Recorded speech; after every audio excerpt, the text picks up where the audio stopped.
కీర్తనల గ్రంథము 119, కీర్తనల గ్రంథము 119 అధ్యాయం.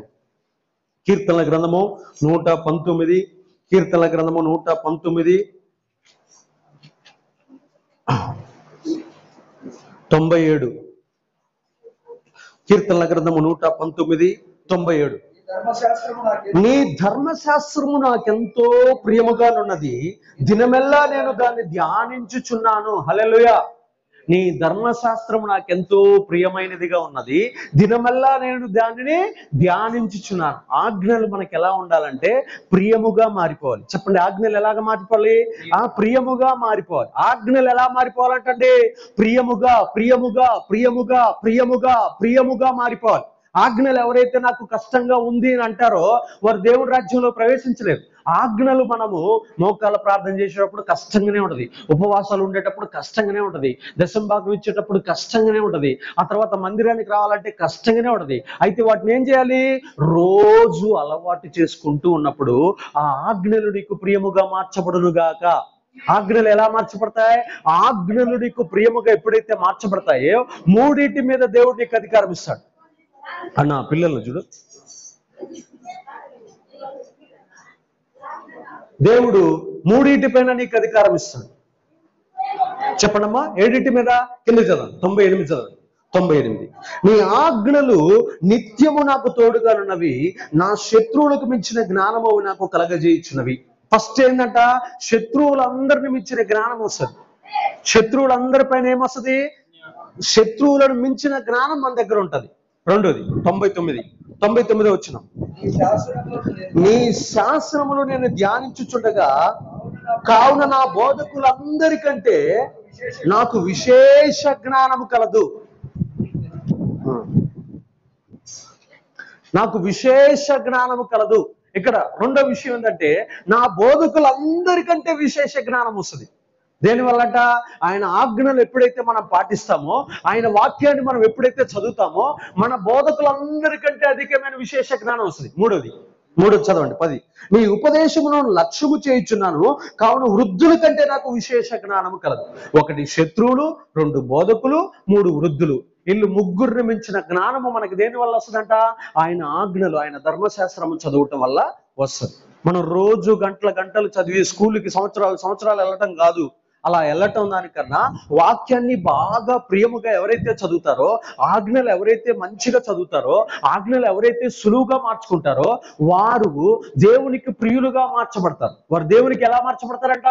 ప్రియులుగా మార్చబడతారు. వాక్యంలో నుంచి ఏమొస్తుందంటే శక్తి వస్తుంది. ఇక్కడ చెప్పండి, వాక్యం నుంచి ఏమొస్తుంది? శక్తి వస్తుంది. చెప్పండి, ఎన్ని రకాల శక్తి వస్తుంది? 3 రకాలైన శక్తి. ఒకటో శక్తి ఏంది? శత్రువులందరికీ మించిన జ్ఞానం అనే శక్తి. రెండో శక్తి ఏంది? మన బోధకులందరికీ మించిన జ్ఞానం అనే శక్తి. మూడోది ఏంది? మన ఊర్లో ఉన్న వృద్ధులందరికంటే అధికమైన విశేష జ్ఞానమును పొందే శక్తి వాక్యాన్ని చదవటం వల్ల వస్తుంది. వాక్యాన్ని ఎవరైతే బాగా చదువుతూ ఉంటారో దేవుడు అమూల్యమైనటువంటి మర్మాలను మనకు బోధిస్తాడు. అమూల్యమైనటువంటి మర్మాలను మనకి బోధిస్తాడు. ఇలాగా మనం వాక్యాన్ని బాగా ఏం చేయాలంటే ఆ వాక్యాన్ని ప్రియముగా ఎంచుకోవాలి. కొంతమంది చదువుతారు, కొంతమంది బైబిల్ చదువుతారు, ఒక పేజీ చదువుతారు, మానేస్తారు. ఆ తర్వాత ఒక అధ్యాయం చదువుతారు, మానేస్తారు. అమ్మ బైబిల్ చదివిన, ప్రార్థన చేసినా అంటే చదువుతారు, కానీ బైబిల్ చదివినా అంటే అది నాకు అర్థం కావట్లేదన్నా అంటారు. కానీ ఈయనేం చేస్తున్నాడు? నీ ధర్మశాస్త్రంలో ఉన్న ఆజ్ఞలు నాకు ప్రియమైనవిగా మార్చుకున్నాను, వాటిని నేను ప్రియముగా ధ్యానించుచున్నాను. దేవుని వాక్యము ఎంత బలంగా చదివితే అంత శక్తి నీ లోపలికి రిలీజ్ అవును గాక. చెప్పండి, దేవుని వాక్యాన్ని చదివి నువ్వు గనక లోకంలోకి వెళ్తే దెబ్బకి నీ ముందున్న సాతాను, నీ ముందున్న దుర్గము, నీ ముందున్నటువంటి దురాత్మల సమూహము దెబ్బకి కింద పడి గిలగిల కొట్టుకును గాక. నీ శత్రువు ఎవరో తెలుసా? నీకు శత్రువు 3 రకాలైన శత్రువు ఉన్నది. 1 లోకము, 2 శరీరము, 3 సాతాను. ఈ శత్రువులందరికీ మించిన జ్ఞానం దేంట్లో నుంచి వస్తుంది? మనం బైబిల్ చదవటం వల్ల వస్తుంది. రెండోది ఏంది? మన బోధకులు. ఈయన పెద్ద బోధకుడు, మనకంటే చాలా పెద్ద బోధకుడు, అంటే వయసులో పెద్దోడు. కానీ ఈయన్ని మించిన వాక్యం మనం చెప్పాలంటే మనం ఏం చేయాలి తెలుసా? బాగా వాక్యాన్ని ఆపోషణ చేయాలి.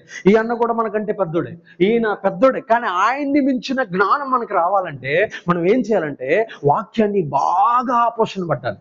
తర్వాత మూడోది, మన ఊర్లో వృద్ధులు ఉంటారు. వృద్ధులు ఉంటారు, ఇదిగా అక్కడ పెద్ద ఆయన ఉన్నాడు, ఆయన కాడ అనుభవ జ్ఞానం ఉంటుంది. ఆ అనుభవ జ్ఞానాన్ని మించిన జ్ఞానం మన దగ్గర ఉండాలంటే, విశేష జ్ఞానం మన దగ్గర ఉండాలంటే, మనం వాక్యాన్ని, దేవుని ఆజ్ఞల్ని ప్రియముగా ధ్యానిస్తూ ఆ ఆజ్ఞలను ఏం చేయాలంటే సులువుగా మార్చుకోవాలి. ఆ ఆజ్ఞలు ఏం చేయాలి? ఫస్ట్ కఠినంగా ఉంటే వాటిని సులువుగా మార్చుకోవాలి.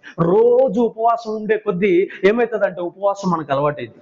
ఒకప్పుడు నేను ఇంటర్మీడియట్లో ఉపవాసం ఉండేటప్పుడు టిఫిన్ కనపడదు అనుకో, బిర్యానీ కనపడదు అనుకో, గుటకబడిగేది. అంటే దాన్ని తిందాం అనే ఆలోచన. అలాగా ఒకరోజు సిగ్గేసింది, ప్రభువా నేను గుట్టకేస్తున్నానయ్యా, నాకు ఉపవాసం పైన శక్తి బలం ఇవ్వయ్యా అన్నప్పుడు, ఇక ఒక 10-15 ఉపవాసాలు ఎప్పుడైతే కంటిన్యూగా ఉన్నానో, ఇక బిర్యానీ దగ్గరకు వచ్చి వాసన గుమాలిస్తున్నా సరే గుటక కూడా పడకుండా విజయం పొందాను. ఆమేన్.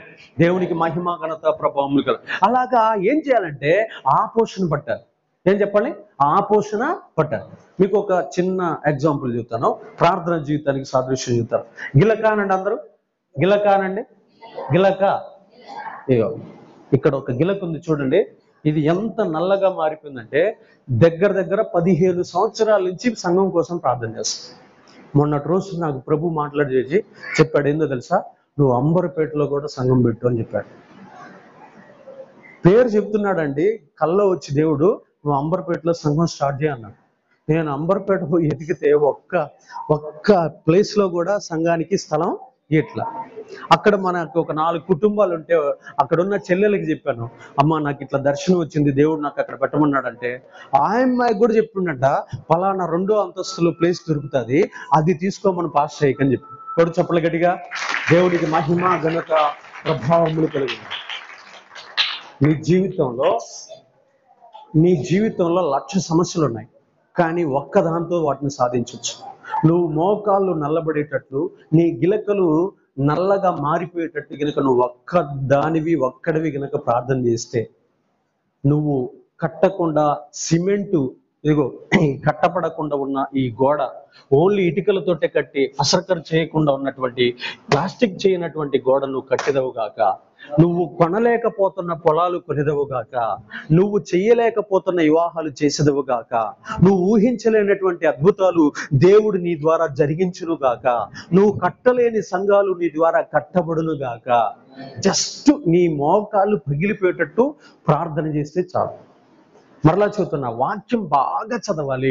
వాక్యం చదువుతా ఉంటే దేవుడు మనతో మాట్లాడతాడు. వాక్యం చదివేటప్పుడు ఏం చెబుతాడు తెలుసా, నువ్వు లేచి వెళ్ళిపో. నా సేవా జీవితంలో 8 సార్లు చెప్పులు చూపించాడు దేవుడు. ఎందుకే చెప్పులు సిద్ధపడట్లా, నువ్వు నిద్రపోతున్నావు, లేచిపో పరిచర్యకి అని చెప్తా ఉంటాడు. అలా 8 సార్లు నాకు చెప్పులు చూపించాడు దేవుడు. దేవుని బిడ్డలారా, మరలా చెబుతున్నా, నీ జీవితంలో చెప్పులు దేనికి సాదృశ్యం తెలుసా? సువార్త అనే సిద్ధపాటికి సాదృశ్యం. ఒక 4 సార్లు చెంప పగిలిపోయేటట్టు కొట్టాడు. కొడితే లేచి కళ్ళు తెరిచి చూస్తే చెంప కొట్టింది ఎవర్రా అంటే ఎవడు కనపడ్డు. ఎవరు కొట్టింది మరి? ఇటున్న మెడక ఇటు తిరుగుద్ది. ఇటు ఎందుకు తిరిగింది? నా పర్మిషన్ లేకుండా ఇట్టట్టు తిరిగింది. కొడితే తిరుగుద్ది అనమాట. అయితే దేవుడు ఎందుకు కొడుతున్నాడు తెలుసా? నిద్రపోకూడదు. నిద్రను చంపగలిగిన శక్తి ప్రార్థనకుంది. చూడండి, ఆయనేమో ప్రార్థనా గదిలోకి వెళ్ళి, అక్కడ ఆ ప్రాంతానికి వెళ్ళి, యెరూషలేములో గెత్సెమనే తోటలోకి వెళ్ళి ఆయన ప్రార్థన చేస్తుంటే వీళ్ళు నిద్రా మత్తు ద్వారా జోగి ఉంటారు.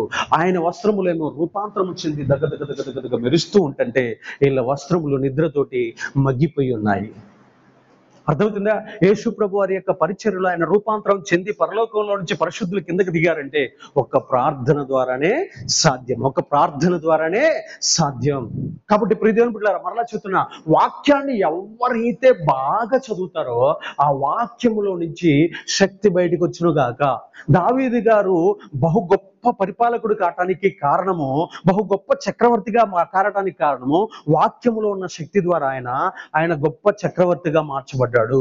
అందుకని మనం రోజు ఏం చేయాలంటే వాక్యాన్ని బాగా చదవాలి. వాక్యాన్ని చదువుతూ ఉంటే దేవుడు మనకి శక్తినిచ్చునుగాక. వాక్యములో నుంచి దేవుడు మనకి శక్తినిచ్చు.